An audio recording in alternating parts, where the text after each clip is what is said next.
TSM, Team Solo Mid's victory at the IEM IX World Championship in Katowice, Poland, provides us with an interesting particular little puzzle to solve over how do we rank TSM as a result of this? How do we rank other teams in the world? Who is the best team in the world? Does this make TSM better than GE Tigers? Does this make TSM better than all the Korean teams? Does this make TSM the best team in the world? Does this make TSM world champions as it stands right now? We've got all these particular implications and kind of decisions to make as a result of these results that we've had, due to the outcomes rather.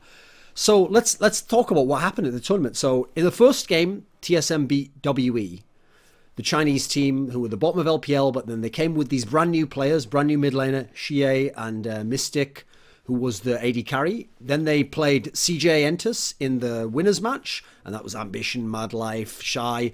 They beat them. And then they played Yowie Flash Wolves in the semi-final, and the team from Taiwan. They beat them 2-1. And then in the final, surprisingly, they met Team WE again, and they beat them 3-0 this time. So overall, they went 4-0 against Team WE. They beat CJ cleanly, and then they lost one game to Yowie, but they won two, and they won the series overall. So overall, we're looking at, what is that? 7-9-2. 9-2 record overall for TSM. Now what we have to do is look not just at the fact that TSM won the competition, we also ask ourselves, well, of the teams they beat, how do we evaluate their quality? How do we evaluate their level? So the first team they beat in the group stage was WE, the team they faced in the final eventually.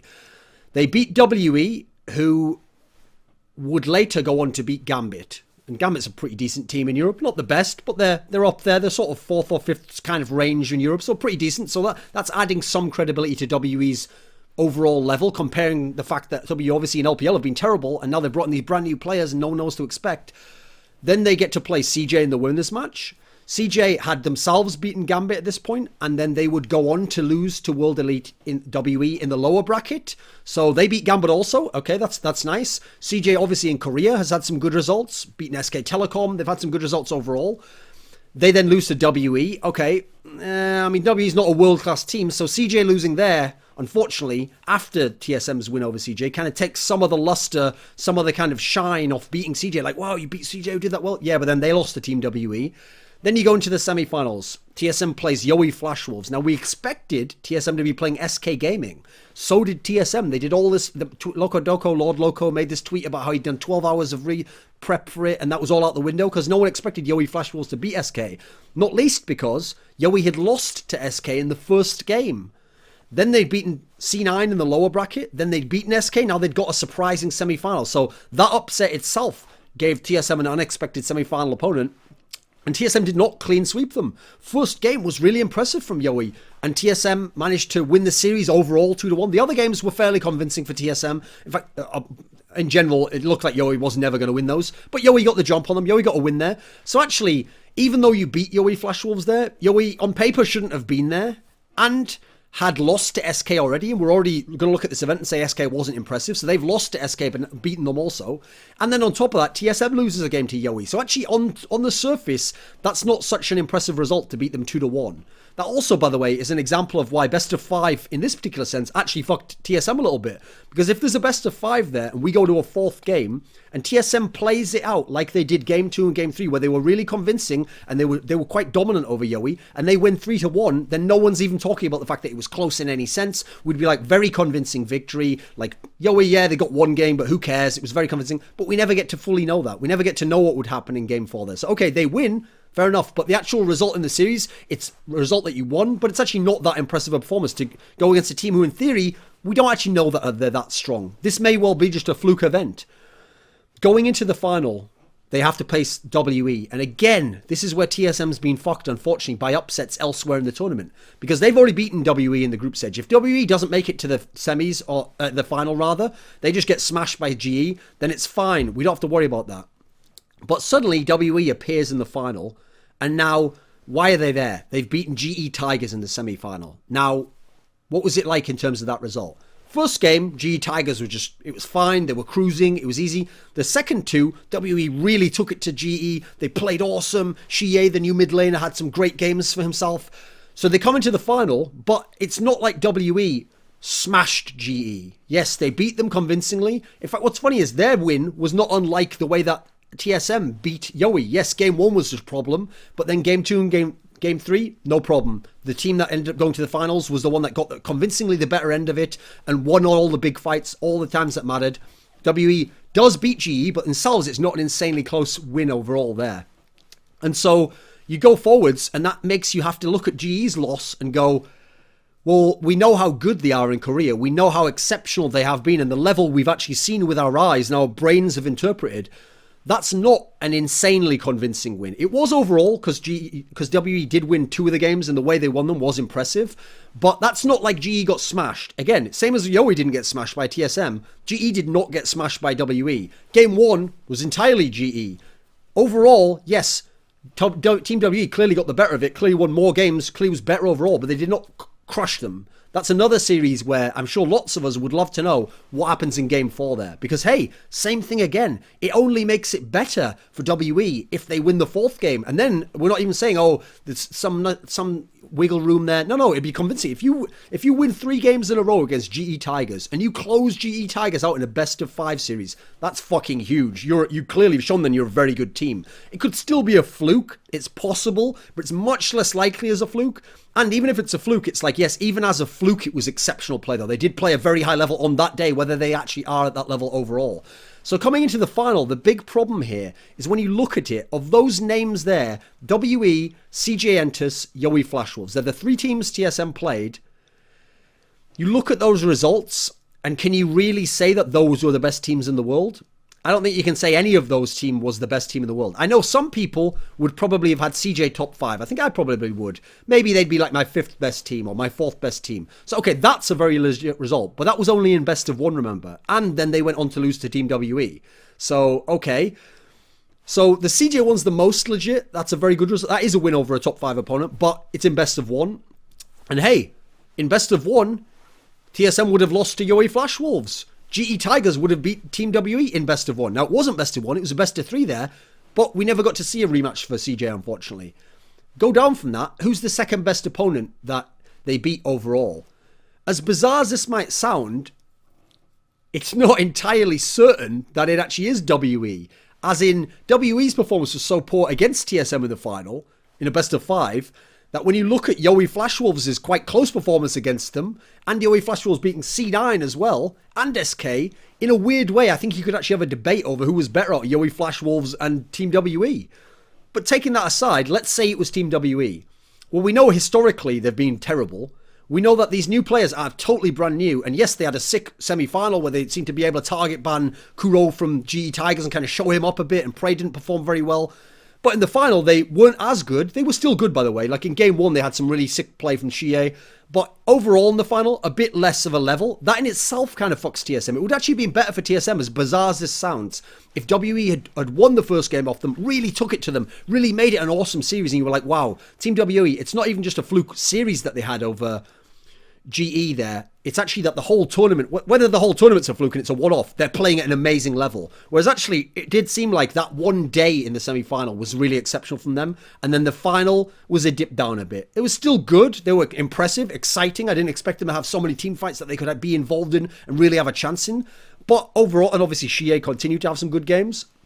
But overall, their level dropped a bit. And so unfortunately, that did make it seem like, okay, I'd rather it was GE Tigers had got to that final there. Because if TSM beats GE Tigers in the final, then in a best of 5, now this would be a very legitimate conversation over, is TSM one of like the top 2 or 3 in the entire world? Maybe they even are the best in the world. That would actually have to then be a real legitimate discussion if they beat GE Tigers in a best of 5. Now instead, GE Tigers lost a best of 3 and by 1 game.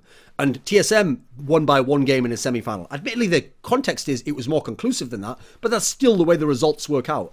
So unfortunately, in a weird sense, both of those upsets, Yowie and Team WE winning those lower bracket matches in their groups, actually fucked TSM out of the chance to legitimately prove that they're the best team in the world or better than Korean teams, that sort of thing. What they really could have done with is SK Gaming getting into the semi-finals, and then if they beat SK Gaming, well, we know at the moment that's the best team in Europe, so that would be a really convincing best of 3 win that you could have potentially, or more convincing, because we don't know if it would be 2-1 or what, but more convincing than beating Yowie, unfortunately.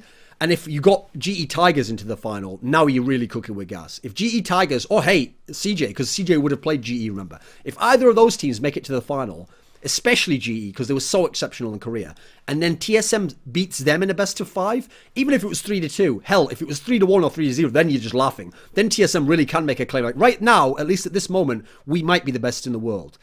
Now, with that said, would they still be the best in the world? With this result, it's very hard to make a case anyway, because like I say, they haven't really beaten any elite teams. Yes, you can say, well, it's less like, it seems unlikely that GE is the best in the world, at least just on that one tournament. But the problem here is the fact that WE is in the tournament is because no other Chinese team could attend because of visas or timing of LPL or something, and they were the only one who'd like won the stop, and it was already planned for them. So we don't know what would happen if EDG was there, who are the best Chinese team at the moment. We don't know what would happen if OMG was there, who's like the second best on paper at least. EDG is having quite a dominant season overall in the LPL. We can't just boost TSM past them on the basis that they beat Team WE one game on CJ and beat Yowie 2-1. That's not enough. Now, I'm not saying that EDG automatically gets the spot above just from not attending and not losing like GE Tigers did, but what EDG has done domestically is more impressive than what TSM's done domestically, because China's a harder region with a lot of talent, and their level domestically means that these wins don't make TSM eclipse them yet, partly because they never got to play GE Tigers, they never even got to play CJ in a best of 3. To be more reasonable, I think you'd probably have to say, listen, other people would go harsher and say, I still think like Jida, SKT, they'd all smash TSM. Yeah, listen, I'm not going to go that far. I haven't seen them play. I still haven't seen TSM play a Korean team in a best of 3. But you know what? Right now, I wouldn't necessarily be totally against putting TSM like 5th best in the world. Let's say my top 5. For the moment, I'll make it EDG, GE Tigers, SK Telecom, OMG, and TSM. Now, the bottom 3, listen, I'm not as set on them. I could argue either way that you could put a different team in there. Maybe CJ goes in instead of SKT. Maybe OMG aren't as strong there because overall they've had some dodgy games. Maybe GE still is the best team. So let's address that. If we're going to talk about GE Tigers, it's not enough to simply be like, well, they were just shit at this event and they got bombed, and therefore, because they were bad, that puts TSM up as the best team. That's the problem there. GE Tigers wasn't bad at this event. In the group stage, they were dynamite. They did everything we expected from them. They were really good. Go into the semi-finals, first game is cruising. It's absolutely what you'd expect. Now, they fuck up the next 2 games, a mixture of fucking up and the other team playing way above the rim, and exceptionally well, by the way, for that particular series. Like, we couldn't have expected Shio would have that sort of performance. And also, interesting approach in terms of banning out, essentially drawing target bans that would hurt Kuro, GE Tigers mid lane, from GE Tigers, and then picking stuff that Kuro would want to play, limiting his champion pool, and putting strengths over to Shie. That was an unusual matchup no one could really have predicted. Also, on top of that, Prey, just simply looking with your eyes, did not play anywhere close to the level he does in Korea. Now, this brings up an aspect, okay, which is, people will say, oh, well, that's just being biased because you watch them in Korea and you see them doing really awesome, because no one can deny GE Tigers is amazing in Korea. They've won 20 out of 22 games, 10 straight best of 3. So you look at that and you can't deny they're amazing in Korea, which was the best region at least. So what you might say is, but maybe Korea's got worse because all that talent left. They've got newer players filling some of these roles, even some of these roles in GE Tigers, you know. With the newer players, maybe Korea's just weaker. That doesn't quite work. Now, there's a certain sort of logic I've seen used repeatedly by people on Reddit where they say stuff like, oh, there's this obvious bias, right? Because when a team in Korea is like locked in kind of a strategical back and forth and it's a stalemate, like they get ahead, but then the other team fights back and the game gets extended, then all you analysts who watch Korea just are biased and you say, hey, look at that amazing strategical play and the way they held them off and didn't allow them to, and they disengaged and they didn't go into these bad fights. Meanwhile, if you look at an NA LCS game and then they can't finish within 45 minutes, you guys just say they couldn't finish, they couldn't close the game out, they made mistakes, look at the team ahead, they couldn't even win. That's the problem with that. That only works if you set it up like what the person just said there. If you write those words down and put them next to each other, it would look like, oh, maybe he's right, maybe there is bias. But if you stop, use your eyes, and then interpret with your brain, that's not what you're seeing. That's a very dishonest and disingenuous way of interpreting what you see when you see NALCS play and when you see GE Tigers play in Korea. So when you see NALCS play, what was the best game of the season, at least from what we remember vividly? CLG versus TSM. We saw both teams there make crucial mistakes. TSM made a series of maybe 4 small mistakes leading up to give CLG this lead and a chance to win. CLG made maybe 2 huge mistakes to lose the game. It was more mistakes that cost the game there. When we go and watch GE Tigers wrecking people in Korea, we see some phenomenal mechanical play from Prey, intuitive timing of when to do things. We see them bullying teams. When they come back into a game, it's not that the other team just breaks and is mentally weak and all the rest of it. When they play against some of these teams like SKT or against Jin Air, these teams play very well. While ahead, we can see some of their players are very good. Faker, ganked by Mom. But what happens is, GE Tigers plays exceptionally and gets back into these games. That's not what happened when TSM beat CLG. There's no one I know who's an expert analyst, an analyst, who would look at that game and go, yes, that was exceptional the way they came out. And both teams were playing the highest possible level. But you can look at GE Tigers games and say that. You can even see, if you say that Korea's not the best region anymore, then it's going to be China who's probably second best because they've got all the Korean talent and they've got EDG who's very strong. They've got OMG, LGD, Snake. But you look at those teams and it's not as crisp. It's not as clean. They're not having as many games where one team is closing out with special skill or another one's battling back. They're a lot more chaotic. They're closer to NA in terms of how they play. Now, they've got a higher standard of player overall and more talent in the league, thanks to some of the Koreans especially, but you're not seeing the same beauty, the same grace to how they play. It's just simply the case. You look at it, it's not like that. So I don't think it's entirely fair, as bizarre as this sounds, to even say that TSM is better than GE Tigers. Now, was TSM better than GE Tigers at IEM? I don't mind saying that. To me, it seems like that was the case. They conclusively beat WE. GE Tigers had their problems with WE. Now, with that said, GE Tigers only played them in a best of 3. It's not the same sort of opportunity as a best of 5. Just as, who knows, maybe TSM would have more convincingly beaten Joey, but they never got to. It was only a best of 3. Going beyond that, unfortunately, TSM's play in North America is the best in North America. To me, they were like a slight edge as the best. To me, the best in North America, even before this tournament, was TSM. I never thought CLG has been that impressive. I thought they've been good, and they're holding pace in terms of wins. The wins look fine, but it's the quality of some of their losses that is really troubling. So to me, it was like TSM clearly. Then the second is really a debate, because to me, yes, CLG has the wins at the moment, and the early laning's good, but C9 is starting to get some of that flavour back, regardless of what happened to this tournament, where they are looking like that team that can battle back into games, and players, even when they're playing poorly, can win a game. That's the difference. When CLG players play poorly, they don't win the game. When these C9 players play poorly, that seems to not affect it that much. What wins them the game is decision making, good shot calling, being able to deal with this one opponent champion that other people would get wrecked by in that situation when it's ahead a couple of kills. So I don't know that you can say TSM's domestic performance is close to GE's. It's not.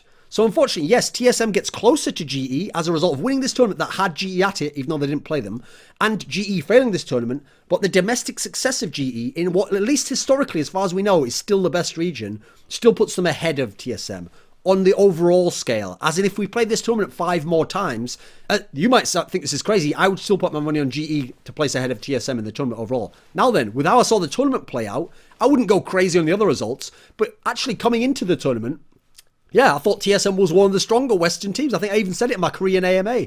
So with that in mind, I don't see why TSM couldn't be the second, third best team in this IEM tournament if you played the IEM 5 more times. That really could be the case. And I'm sure the 5 more times, maybe there's one they can win it. And if there's one where they win it when they beat CJ or they beat GE in the final, that would make it more convincing. It's unfortunate for TSM. I actually feel a bit sad for them that they had such a great weekend. They had such great play overall, but they were kind of robbed of the chance to prove themselves against the best competition, because the best competition, first of all, got knocked out in some flukes. Like, you can't look at SK losing to Yowie with the way that they played in their 2 games and go, oh, well, Yowie's significantly better. Not really. You also can't look at WE beating Gambit and then CJ and go, oh, well, they were significantly better than CJ. Nah, they were better in that one game. But would they have won a best of 3 against CJ? I'm still going to put my money on CJ in that particular one, despite how exceptionally Team WE played. And is WE a better team than CJ? Well, just as I did with TSM and GE, unfortunately, I wouldn't put Team WE above CJ in a world rankings, because I've seen more of CJ domestically, and I've seen them play better domestically, and I've seen better performances time and time again with consistency, just like I have with GE compared to TSM. And forget teams like Yowie. Unfortunately, they had a great run, got stopped, at least took a game off the champions, but you can't really boost them too high. Like, listen, I wouldn't mind putting Yowie at this point to sort of like top 15, maybe just outside the top 10. That's not entirely unreasonable, I don't think. The problem here as well is the WE question, because if we're being reasonable, we know how many better teams there are probably in China than WE. Well, there's 12 teams in LPL. So are we really going to have all of our top 15, nearly all of LPL? Probably not. Therefore, are we going to put WE that much higher than other ones in LPL? Probably not again. So as a result, we're going to end up with rankings, yes, a little bit boosted on certain spots and taking down a couple of spots, but not that radically different than before the tournament. And part of that, as I've repeatedly emphasised, is not the fault of the teams. It's not the fault of how they played. Part of it, unfortunately, I won't say is the fault, but it's a limiting factor of the format of best of one group stage, of best of 3 semi-final, and then unfortunately not an elite team making the final, and that denying someone a chance in what was the best format, best of 5, to really prove and make a big statement. TSM made a statement, but did they make the huge statement that they could have? Not necessarily, because unfortunately WE kind of stole their thunder a bit. Yowie even robbed them of the chance to best the European team in a best of 3, which it looks like it would have happened based on how we saw. That actually screws everyone over a little bit. Imagine if Wild Turtle, who had a great tournament overall, this was kind of his comeback tournament after some poor form at times in NALCS this season and more, especially last year. Imagine his opportunity he would have been faced with if he could have played against Prey in the final. And if he'd have gotten the better of Prey, and if he'd have neutralised Prey in a way that Prey was neutralised in Game 2 and Game 3 against Team WE, well, now a lot of that criticism is kind of taken away a bit. It's not like it's dismissed because it was on point, but as in it starts to get eroded a bit. Now you start to say, no, actually Turtle's proved himself against elite level competition, one of the greatest players of all time. Prey it looks like he's going to go down as one of the all-time greats. He's probably top 30, top 40, somewhere around there. He'd have had a real legit chance. Bjergsen could have gone to Kuro. We could have said, okay, Kuro's not the greatest Korean mid laner, but he's 4th, 5th, somewhere around that level in Korea. So if Bjergsen could consistently beat him up, completely body him, now that's going to be a pretty impressive win. Whereas when Bjergsen went against Coco, yes, he did well. Coco did poorly. Strange picks, but it wasn't a best of 3. We never got to see we never got to see a couple of different champions from Coco versus Bjergsen. Bjergsen beating him on some of his champions. They even share a couple of champions the same. So imagine what would happen if one gets it one game, one the next. By giving us more games, we'd have more answers. I always make this statement whenever I'm talking about analysis. I always stress this one point as a principle. So keep it in mind when you think about analysing results. The less data you have, the less games, the less instances of people who are good playing each other, the weaker your overall conclusions at the end should be. You can't make extremely strong conclusions off very little data. So unfortunately, the data we have on GE, which was losing 2 games after wrecking the group stage, winning game 1, then losing 2 games in a row, just 2, is not enough to erase all they did in Korea. That's just the case, I'm afraid. The data there is more compelling than what happened here. Like if I had to bet which is the fluke, is it that Korea's just super weak and that GE just beat them, but actually they're not going to be that good internationally? Or is it that GE just got upset in one perfect storm of everything going wrong in a semi-final and some of their players underperformed? I'm afraid I'd bet on the other one, the one that they underperformed and it was the fluke upset. I wouldn't bet on the 22 games being inaccurate as an analysis. Now, they're not the same as when you play at a Worlds. It's clearly a different quality or a different effect in terms of nerves or how people perform. But I'd still have to edge towards the 22 over the 2 bad games in that particular sense. There's also the quite serious point that we need to stress when it comes to the level of Korean competition and foreign competition that people aren't going to like. Because it's not just that GE lost their semi-game, it's that because CJ went out losing to TSM and Team WE, it makes Korea as a whole look weaker. Now, here's a problem, logically. Just because GE... Now listen, I think CJ also underperformed a bit. But I'm not someone who thought they were some gods anyway in Korea. I thought some of their wins were like, I won't say lucky, but just veteran grit and sometimes winning off some smarts, and that didn't seem to be there at all at IEM. So yes, they underperformed a bit, but if we're going to talk about the other teams in Korea, yes, GE underperformed a bit as well. Not insanely, but yeah, a fair bit. That doesn't mean that when SKT plays very well in Korea, when Jin Air has some amazing games in Korea, that because these other Korean teams went internationally and, as I just said, underperformed, that these teams would likewise underperform to a same degree since within their region they're relative to those teams. That doesn't work at all. Like if I actually had to put TSM right now in a best of 5 against SK Telecom, Jin Air, it's hard to think that they'd win these series. I don't think they'd beat GE. I don't think they'd beat SKT. I think Jin Air's 50-50 because I think it would very much depend on Gank by Mom's performance. CJ, I'm actually willing to concede that I think TSM probably would beat CJ in a best of 5. But even then, that all depends. Is it the CJ that is CJ going to choke internationally? Will that just be the trend? Will CJ actually be the team that was beating SK Telecom, etc.? Because if that team turns up, now it's going to be very hard for this team actually. Coco can play as well or much better than this Xie guy did. But he didn't show it at this tournament in terms of when he faced TSM. Or Team WE for that matter. So that's a point worth making. So unfortunately, the other problem with my ranking of if I said to give them credit based on this tournament, because it's all we've had internationally, I'd give TSM the 5th ranking. It's actually hard for me to entirely say I'm certain on that, because even then I'd maybe have to say the problem is that because of the opponents the TSM played, they didn't beat these great Korean teams. They just beat CJ once. It's hard to say they would beat Jin Air. They would beat, and by the way, beating isn't what makes you go in the ranking. That's another factor to make there. So if we put them into tournaments, if we made a Worlds tomorrow, who would I bet on to go further, SKT or TSM? Well, I'd have to go with SKT there. Overall, as a team, they seem as good with a much better star player. Therefore, I think that's better. Slightly better strategical aspect in some senses. Jin Air, they've looked quite good in terms of controlling the game. I could see them. I'd say that's more of a coin flip at that point. CJ, okay, maybe TSM would go further.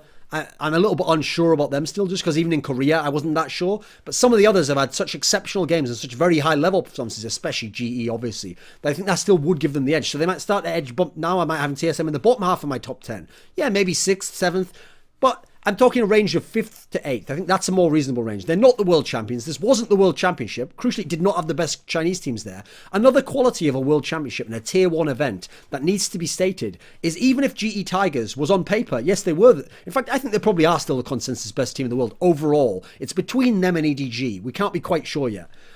If we take it that they're the best teams, just putting them in a tournament and seeing they lose doesn't mean that everyone in their region goes down and that you've then become the best team in the world by beating them. The whole reason that a world championship or a tier 1 event is so hard is that usually to win it, you're going to have to beat multiple elite teams. You might have to beat EDG and GE and maybe even someone like Jin Air. You might have to beat all 3 to get to the final and win.